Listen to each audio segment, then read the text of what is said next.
कांग्रेस नेता ઠાકરસિંહ રબારીએ જીપીએસસીના ચેરમેન હસમુખ પટેલ પર ઓબીસી ઉમેદવારો સાથે ભેદભાવ કરવાનો આરોપ મૂક્યો છે।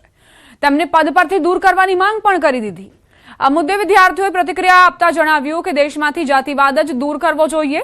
તો કેટલાક વિદ્યાર્થીઓએ ઓબીસી ઉમેદવારોને ઓછા ગુણ આપવામાં આવતા હોવાનો અનુભવ થયો છે અને આ ભેદભાવ દૂર કરવા માંગ કરી છે। બીજી તરફ કેટલાકનું કહેવું છે કે માત્ર ચેરમેનને હટાવવાના બદલે આખી સિસ્ટમમાં સુધારાઓ લાવવા જોઈએ।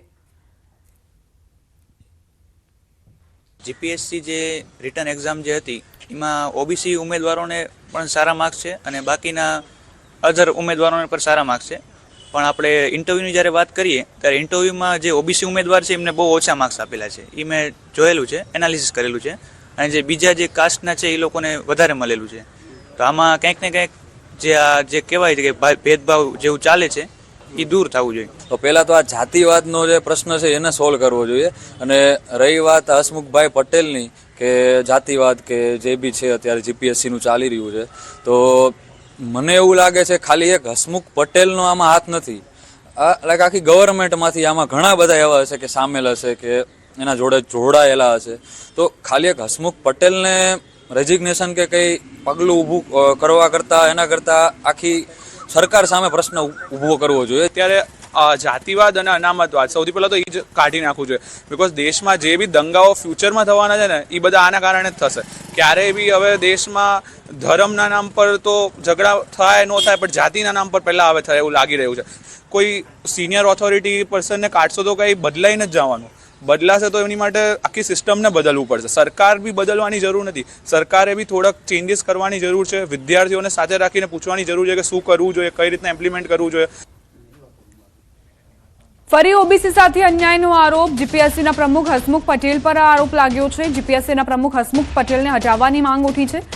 કોંગ્રેસ નેતા ઠાકરસિંહ રબારીએ આ માંગ કરી છે અને નહીં હટાવવામાં આવે તો આંદોલન કરવાની ચીમકી ઉચ્ચારી છે। ઓબીસી સાથે અન્યાય કરતા હોવાનો આરોપ, મૌખિક પરીક્ષામાં માર્ક્સ કાપી નંખાતા હોવાનો પણ આરોપ। અગાઉ હરી ચૌધરીએ પણ આરોપ લગાવ્યો હતો। ફરી આ પ્રકારના આક્ષેપથી ખળભળાટ મચ્યો છે। હસમુખ પટેલ 40 માંથી 30 માર્કની 20 મૂકે અને પાટીદાર ના હોય તો 40 મૂકે, એ બક્ષી પંચના તમામ ઉમેદવારોને નાપાસ કરી નાખે। ત્યારે આપ સૌને આ ધરતી ઉપરથી પેપરની કહું છું કે ઓબીસીમાં આવતી 146 જાતિઓ માટે આપણે સૌ બેઠા, એ આપણે અત્યારે 98% ઓબીસી વાળા તમે સૌ બેઠા છો। ત્યારે ઓબીસી માટે અવાજ ઉપાડી મોંઘીલાલ, રામાભાઈ, ગુલાબસિંહ બધાને કહું છું, આ વિસ્તારના દીકરા દીકરીઓ પોલીસની ભરતીમાં દોડીને મેદાન પાસ કરતા, એના દોડવાના ગુણ આવતા એ હસમુખભાઈએ કાઢી નાખ્યા। કેમ કે બનાસકાંઠા કચ્છ વિસ્તારના દીકરાઓ આપણા ખેડૂતના દીકરા છે, એ ખેડૂતના દીકરા દોડે અને પાસ થાય, તો દોડના પોલીસની ભરતીના મેદાનના ગુણ કાપી નાખ્યા। આપણને આવી ઘણી બધી ખબરો નથી હોતી। ત્યારે આપ સૌને ટૂંક સમયમાં બધા કહેશે એક બક્ષી પંચ બચાવો આંદોલન છેડવાનું છે આ વિસ્તારના।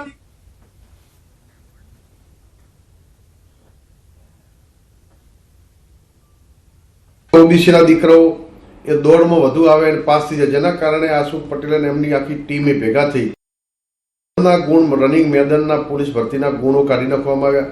અત્યારે પહેલા પણ એક ચૌધરી સમાજના દીકરાને ન્યાય થયો। ઓબીસીના તમામ દીકરાનો ઓબીસીનો ગુજરાતમાંથી એકડો કાઢી નાખવા માટે હસમુખ પટેલ પાછળ પડી ગયા। ખબર નહીં કે આ પ્રજાતિ, આ ઓબીસી સમાજ એ શું હિન્દુસ્તાનનો સમાજ નથી? દેશના વડાપ્રધાન ઓબીસીના છે, ગુજરાતના મુખ્યમંત્રી, ગૃહમંત્રી અને ઓબીસીમાં આવતા તમામ મંત્રીઓ હોય, ધારાસભ્યો હોય, સંસદો, તમામને વિનંતી કરું છું કે ગુજરાતમાં ઓબીસીનો સત્યાનાશ કરવાનો કોઈ કાવતરો કર્યા હસમુખ પટેલ કર્યા છે। આની સામે જો તાત્કાલિક એ જીપીસીસી બોર્ડમાંથી નહીં હટાવવામાં ઓબીસીના દીકરાને અન્યાય થઈ રહ્યો છે, એ અન્યાય સામે લડતના મંડાણ બનાસકાંઠા, વાવથરા, ઉત્તર ગુજરાતની ધરતી ઉપરથી કરીશું અને જે પરિણામો આવશે એ ભોગવવાની તૈયારી સરકારે રાખવી પડશે। કોંગ્રેસ નેતા ઠાકરસિંહ રબારીના નિવેદનનો મામલો, પાટીદાર અગ્રણી વરુણ પટેલે પ્રતિક્રિયા આપી। ઠાકરસિંહ રબારીને દુખે છે પેટ અને કૂટે છે માથું। કોંગ્રેસના નેતાઓએ અભ્યાસ કરી બોલવું જોઈએ। જીપીએસસી ભરતી પ્રક્રિયા હસમુખ પટેલ આવ્યા બાદ વધારે સુધરી છે। અત્યારે બિનનામતના વિદ્યાર્થીઓને સૌથી વધુ અન્યાય। વાત સાથે સહમત નથી। જીપીએસસીની આખી પદ્ધતિ હસમુખ પટેલ આવ્યા ત્યારથી વધારે સુધરી। હું એવું માનું છું કે ગુજરાતમાં જે ભરતી પ્રક્રિયા જીપીએસસી થ્રુ થાય છે એ સૌથી વ્યવસ્થિત રીતે થતી પ્રક્રિયા છે. હવે એમને દુખે પેટ ને કૂટે માથું એમનો મૂળ મુદ્દો છે કે ઓબીસી વર્ગીકરણની વાત કરી, અને કોંગ્રેસે પહેલાં તો અભ્યાસ કરવાની જરૂર છે અને પછી કંઈક બોલવાની જરૂર છે. એવું માનું છું કે અધૂરા લેસને વાત કરી છે. એમાં જો સૌથી વધારે વિદ્યાર્થીઓમાં કોઈને અન્યાય થતો હોય તે બિન અનામત વર્ગના વિદ્યાર્થીઓને થાય છે. રાજા કા બેટા રાજા નહીં, પણ કાબિલ હોય, ટેલેન્ટેડ હોય એ રાજા બને, એ પ્રક્રિયા લાવવાની શરૂ કરવાની હિંમત સરકારોએ અને સિસ્ટમોએ પણ બતાવવી પડશે. સ્થાનિકોને રોજગારી આપવા એએમસીનો મહત્વનો નિર્ણય. આઉટસોર્સિંગ સ્ટાફ ભરતીમાં સ્થાનિકોને પ્રાથમિકતા. રોજગાર કચેરીમાંથી એજન્સીની યાદી લેવા સૂચના. લાયકાત ધરાવતા સ્થાનિક ઉમેદવારોને તક મળશે. એએમસી કમિશનરે તમામ વિભાગોને પત્ર પાઠવ્યો છે.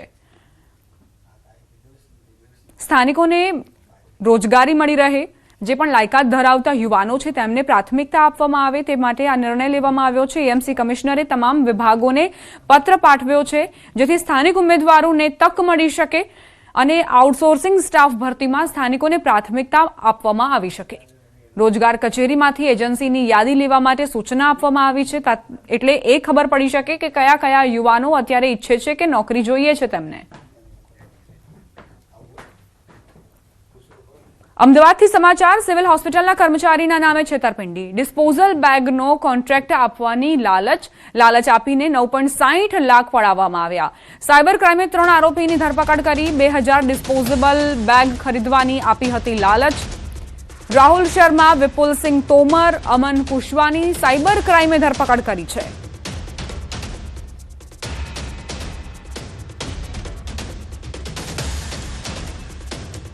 હવે આગળ વાત કરીશું ચાંદીપુરાના પ્રકોપની.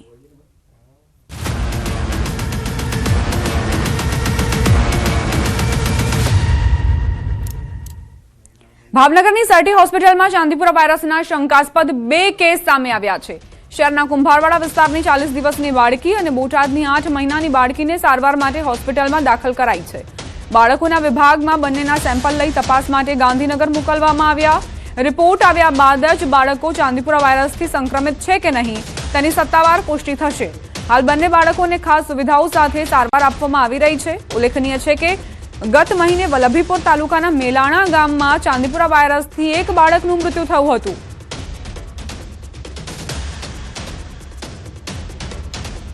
ચાલીસ દિવસની બાળકી અને 8 મહિનાની બાળકી જેનામાં શંકાસ્પદ લક્ષણો જોવા મળ્યા છે. બંનેના રિપોર્ટ ગાંધીનગર મોકલવામાં આવ્યા છે. સરટી હોસ્પિટલમાં ચાંદીપુરાના શંકાસ્પદ 2 કેસ નોંધાયા છે. ચાંદીપુરા વાયરસનો આ જે કહેર છે તે સતત વધતો જઈ રહ્યો છે. સંવાદદાતા નીતિન જોડાઈ ગયા છે વધુ જાણકારી સાથે. નીતિન, વધુ 2 કેસ નોંધાયા છે, શું સ્થિતિ? ચોક્કસ વાત કરીએ તો એક બોટાદનો કેસ છે તે ભાવનગર શિફ્ટ કરવામાં આવ્યો છે અને બીજો કેસ છે તે શહેરના કુંભારવાડા વિસ્તારની જે 40 દિવસની જે બાળકી છે તેમનો કેસ છે તે અત્યારે હાલ જે બાળકોનો જે વિભાગ છે તે સારવાર છે. આ બંને કેસો છે ને બંનેના સેમ્પલ લઈને ગાંધીનગર લેબોરેટરીમાં મૂકવામાં આવ્યા છે. ચોક્કસ કહી શકાય કે જે લેબોરેટરીનો રિપોર્ટ આવશે ત્યારબાદ જ પુષ્ટિ થઈ શકશે કે બાળકો છે તે ચાંદીપુરથી સંક્રમિત છે કે નહીં. અગાઉ પણ 2 બાળકો છે તેમના ચાંદીપુરાના રિપોર્ટ છે તે રિપોર્ટને લઈ અને તેની પુષ્ટિ થઈ હતી કે તેને ચાંદીપુરથી સંક્રમિત હતા અને બંનેના મોત નીપજ્યા હતા. ત્યારે હાલ છે તે સરકારી તંત્ર છે તે દોડતું થયું છે. આના માટે સ્પેશિયલ એક વોર્ડ છે તે પણ રાખવામાં આવ્યો છે અને ડોક્ટરની ટીમ સતત છે તે આની પર આ કેસ ઉપર છે તે ધ્યાન આપી રહી છે. ત્યારે બીજી તરફ વાત કરીએ તો જે વિસ્તારોમાં ત્યાં કેસ આવ્યા છે ત્યાં પણ તંત્ર દ્વારા જે માખીને લઈને આ જે રોગ થતો હોય છે નાના બાળકોમાં તેને લઈને દવાના છંટકાવ છે તેની કાર્યવાહી પણ હાથ ધરવામાં આવી છે. આભાર નીતિન જાણકારી આપવા માટે.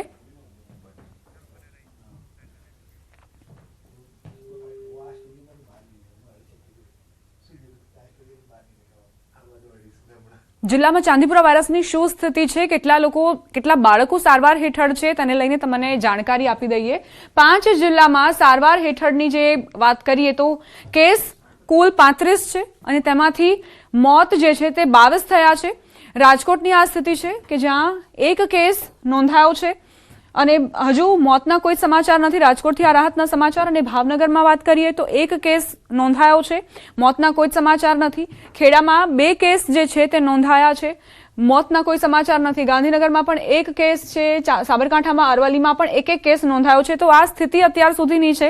5 જિલ્લામાં સારવાર હેઠળ જે છે તે 35 કેસ છે અને 22 મોત અત્યાર સુધી નિપજ્યા હોવાની જાણકારી પ્રાપ્ત થઈ છે. ધીમે ધીમે આ ચાંદીપુરા વાયરસનો કહેર સતત વધતો જઈ રહ્યો છે અને તેના કારણે જ આરોગ્ય વિભાગ સતત કામગીરી કરી રહ્યું છે, સર્વેલન્સ કરી રહ્યું છે, જેથી તેનો વધુ બાળકો ભોગ ન બને. રાજ્યમાં અત્યાર સુધીમાં ચાંદીપુરાના કુલ 184 શંકાસ્પદ કેસ નોંધાયા છે, જેમાંથી 35 બાળકના કેસ પોઝિટિવ આવ્યા છે. અત્યાર સુધીમાં ચાંદીપુરાથી કુલ 22 બાળ દર્દીના મોત થયા છે. હાલ રાજ્યની વિવિધ સિવિલ હોસ્પિટલોમાં 7 પોઝિટિવ દર્દીઓ સારવાર હેઠળ છે, જ્યારે 6 પોઝિટિવ દર્દીઓની તબિયતમાં સુધારો થતા તેમને હોસ્પિટલમાંથી રજા આપવામાં આવી છે. આરોગ્ય મંત્રી પ્રફુલ્લ પાનસેરિયાએ આ માહિતી આપી. માટી કે કાચા મકાનોની તિરાડો પૂરવા માટે સલાહ આપવામાં આવી છે. સાવચેતી રાખવા માટે આરોગ્ય મંત્રીએ અપીલ કરી છે. જેમાંથી 184માંથી 35 બાળકોના ચાંદીપુરા વાયરસ પોઝિટિવ આવ્યા છે. ત્યારે આપણે પ્રાર્થના કરી કે હવે પછી જે દાખલ છે, જેમ 6ને રજા આપી દીધી એમ બીજા દાખલ છે 7ને પણ